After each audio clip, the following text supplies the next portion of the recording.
Hi! Maligayang pagbabalik sa aking channel! Sa araw na ito, panibagong aralin na naman ang ating pag-aaralan. Natsak kong marami na naman kayong matututunan. Kaya't hindi ko na patatagalin pa, tara na! Sabay-sabay tayong mag-aral, manood at matuto!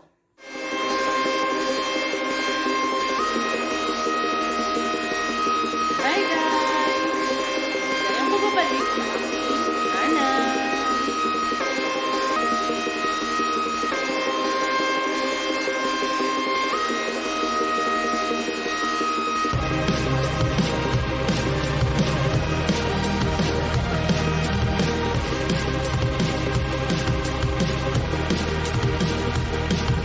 Bago tayo dumako sa ating aralin sa araw na ito, gawin muna ang sumusunod. Kailangan nyo lamang kilatisin kung anong kayarian ng salita na bibilang ang mga salita sa bawat bilang. Una, pinawagan. Anong kayarian ng salita ito na bibilang? Tambalan, may lapi, inuulit, o payak? Tama, ito ay nabibilang sa kayarian ng salita na may lapi. Ikalawa, sa anong kayarian ng salita nabibilang ang salitang dala? Ito ba ay tambalan, may lapi, inuulit, o payak? Magaling, ito ay nabibilang sa payak. Ikatlo, saan naman nabibilang ang salitang kapitbahay? Ito ba ay tambalan, may lapi, inuulit, o payak? Magaling, ito ay nabibilang sa kayarian ng salita na tambalan. Ikaapat, saan nabibilang ang salitang habang buhay? Ito ba ay tambalan, inuulit, may lapi, o payak? Ito ay nabibilang sa kayarian ng salita na tambalan. Panglima, kuro-kuro. Sa anong kayarian ng salita ito nabibilang? Tambalan, inuulit, may lapi, o payak? Magaling! Ito ay nabibilang sa salitang inuulit. Ngayong araw na ito, inaasahan na ang mga mag-aaral ay naiuugnay ang kahulugan ng salita batay sa kayarian nito. Ngayong araw na ito, ang tatalakayin natin ay patungkol sa kayarian ng salita. Mayroong 4 na kayarian ng salita. Ito ay payak, may lapi, inuulit, at tambalan. Isa-isahin natin ang 4 na kayarian ng salita. Una, payak. Ito ay binubuo ng salitang ugat. Halimbawa, awit, tuwa, talon,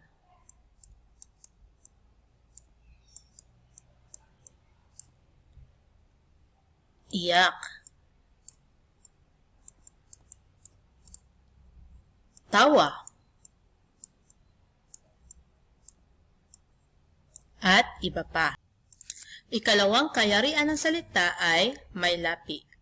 Ang salita ay may lapi kapag binubuo ng panlapi at salitang ugat. Ang panlapi ay maaaring matatagpuan sa unahan, gitna, o hulihan ng salita. Maaari ring kombinasyon ng unahan at hulihan, unahan, gitna, at hulihan. Halimbawa, ang salitang ugat na basa at dadagdagan natin ng unlaping mag ay magiging magbasa.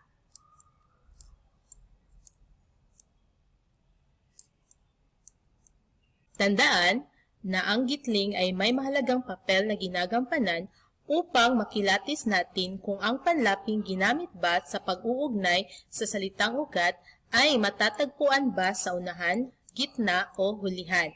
Sa halimbawang ito, ang gitling ay pagkatapos ng panlaping mag. Kaya't masasabi natin na ang mag ay matatagpuan sa unahan. Kaya naging magbasa. Isa pang halimbawa ng salitang may lapi ay kain, Dadagdagan natin ng hulaping an ay magiging kainan. Pansinin na kapag hulapi ang ating idadagdag bilang panlapi sa salitang ugat, makikita natin na ang gitling ay matatagpuan sa unahan bago ang panlaping ating idinaragdag. Kaya ang salitang kain, dadagdagan ng hulaping an ay nagiging kainan. Isa pang halimbawa ng salitang may lapi ay sayaw. Dadagdagan natin ng gitlaping ay magiging sumayaw.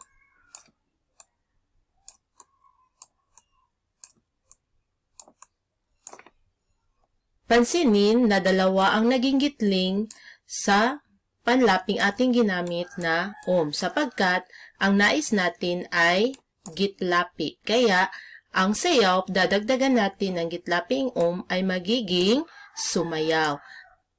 Ang panlaping na ating nilagay ay nasa gitna ng salita. Isa pang halimbawa ng salitang may lapi ay ang salitang ugat na buti. Dadagdagan natin ng unlaping pinag at hulaping an ay magiging pinagbutihan.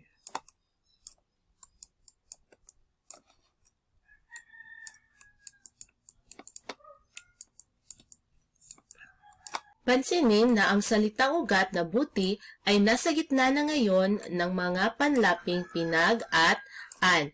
Ang H sa salitang ito ay silent letter lamang. Ang panlaping ginamit rito ay tinatawag na kabilaan. Ibig sabihin, ang panlapi ay matatagpuan sa unahan at hulihan ng salitang ugat. Isa pang halimbawa ng salitang may lapi ay ang salitang sikap. Dadagdagan natin ng unlaping pinag, gitlaping at hulaping an ay magiging pinagsumikapan.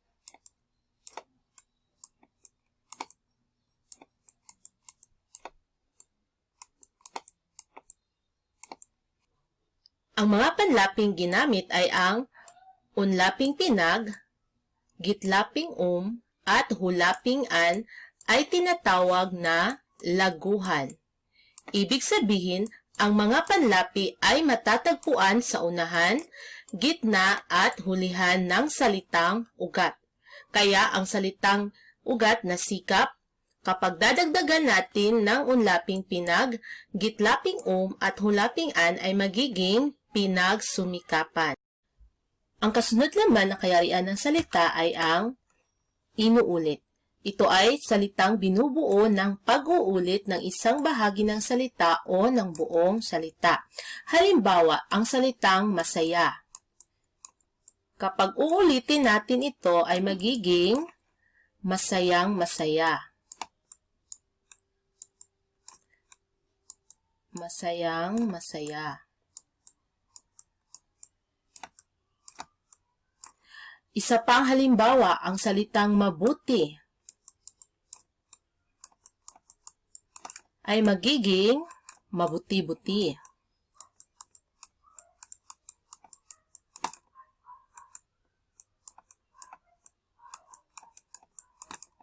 Kasunod naman na halimbawa ay ang salitang tawa ay magiging tawang-tawa.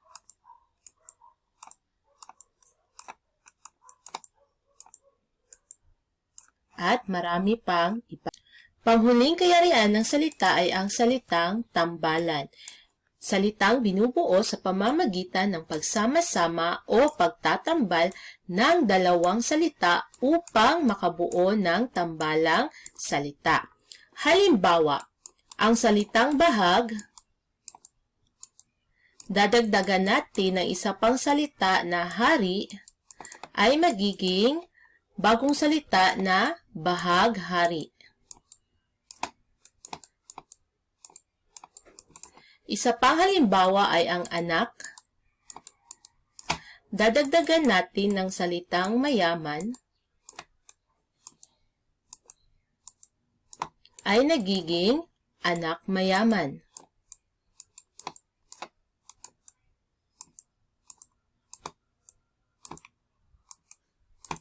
Isa pang halimbawa ay ang salitang dalaga. Dadagdagan natin ng salitang bukid ay magiging dalagang bukid.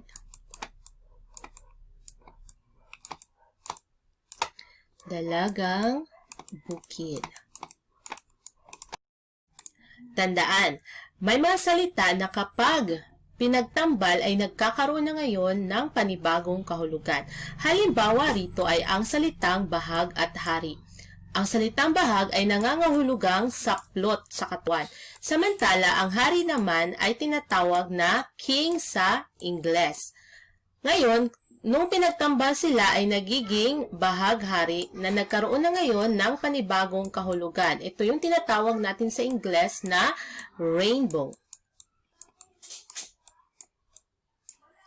May mga salita rin kung saan kapag pinagsama mo siya ay hindi nagbabago ang kaniyang kahulugan.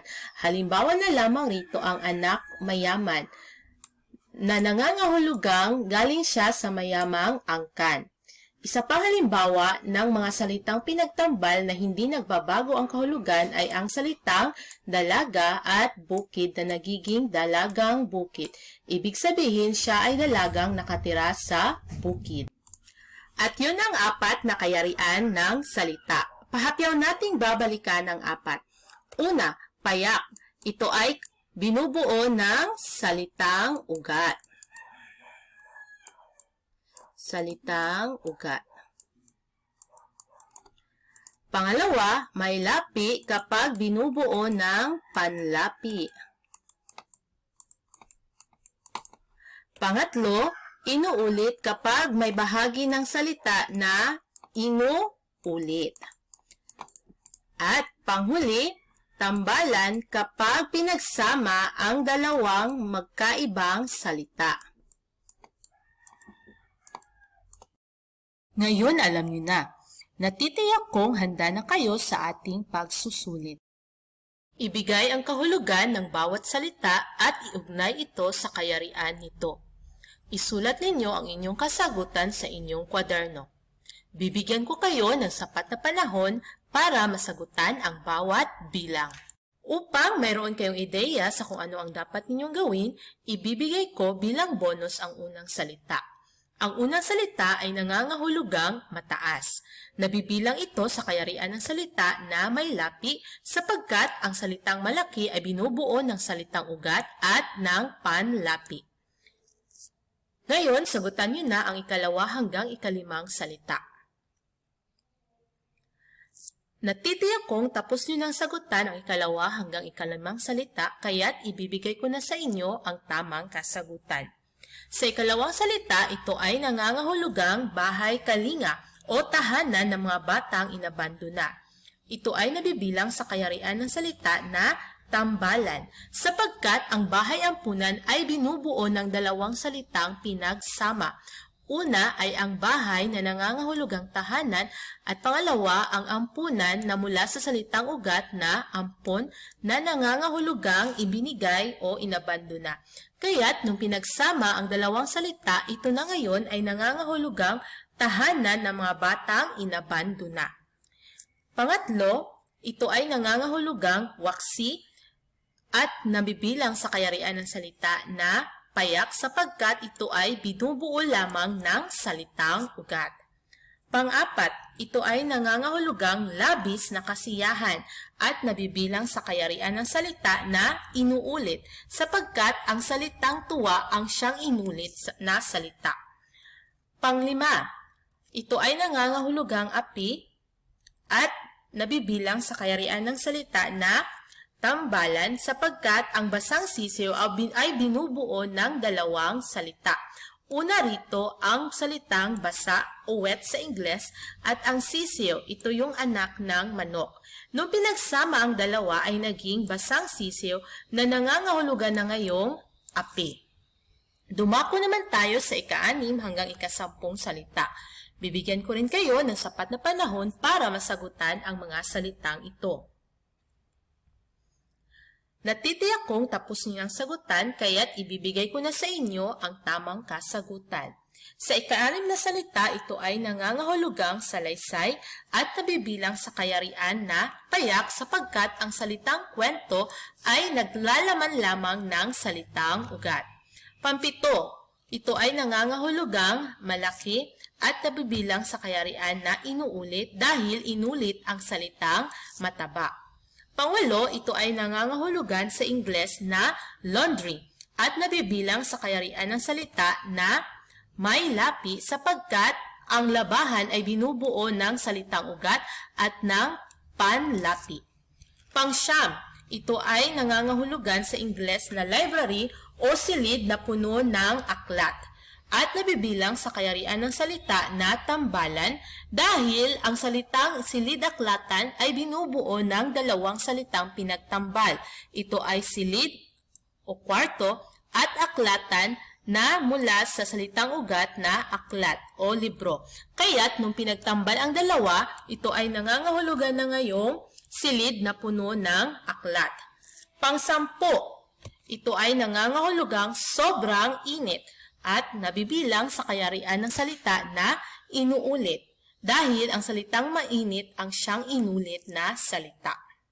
Upang mas masukat pa ang inyong natutunan sa aralin natin sa araw na ito, gawin pa ang kasunod na gawain. Ibigay ang kayarian ng salitang nakasalungguhit sa bawat pangungusap. Una, dinala niya sa kaparangan ang kanyang mga kaibigan. Nasa anong kayarian ng salita ang salitang dinala? Tama, ito ay nabibilang sa may lapi. Pangalawa, nakabili na siya ng kanyang damit na isusuot sa JS prom nila. Nasa anong kayarian ng salita nabibilang ang salitang damit? Tama, ito ay nabibilang sa payak. Pangatlo, iniwan ni Juliet ang kanyang anak sa bahay ampunan. Sa anong kayarian ng salita nabibilang ang bahay ampunan? Magaling, ito ay nabibilang sa kayarian ng salita na tambalan. Pang-apat, maliwanag na maliwanag ang sikat ng araw. Sa anong kayarian ng salita nabibilang ang maliwanag na maliwanag? Tama, ito ay nabibilang sa inuulit. Panglima, marami sa mga naririto ang mahirap pa sa daga. Sa anong kayarian ng salita nabibilang ang salitang mahirap? Tama, ito ay nabibilang sa may lapi. Pang-anim, kumilos ka na riyan at baka mahuli ka pa sa klase. Sa anong kayarian ng salita nabibilang ang salitang klase? Tama, ito ay nabibilang sa payak. Pampito, nakakita siya ng bahaghari. Sa anong kayarian ng salita nabibilang ang bahaghari? Tama, ito ay nabibilang sa tambalan. Pangwalo, masakit para kay Landy na makipaghiwalay sa kanyang kasintahan sapagkat mahal na mahal niya ito. Sa anong kayarian ng salita nabibilang ang salitang mahal na mahal? Magaling, ito ay nabibilang sa inuulit. Pangsyam, humingi ng payo at tulong ang mag-anak sa kapitan ng barangay. Sa anong kayarian ng salita nabibilang ang salitang kapitan? Tama, ito ay nabibilang sa may lapi. Pang-10, Ani, nasaan na ba ang hiniram mong aklat sa akin? Sa anong kayarian ng salita nabibilang ang salitang aklat? Tama, ito ay nabibilang sa payak. Binabati kita. Matagumpay mong nasagutan ang lahat ng mga gawain sa araw na ito. Hanggang sa muli, paalam!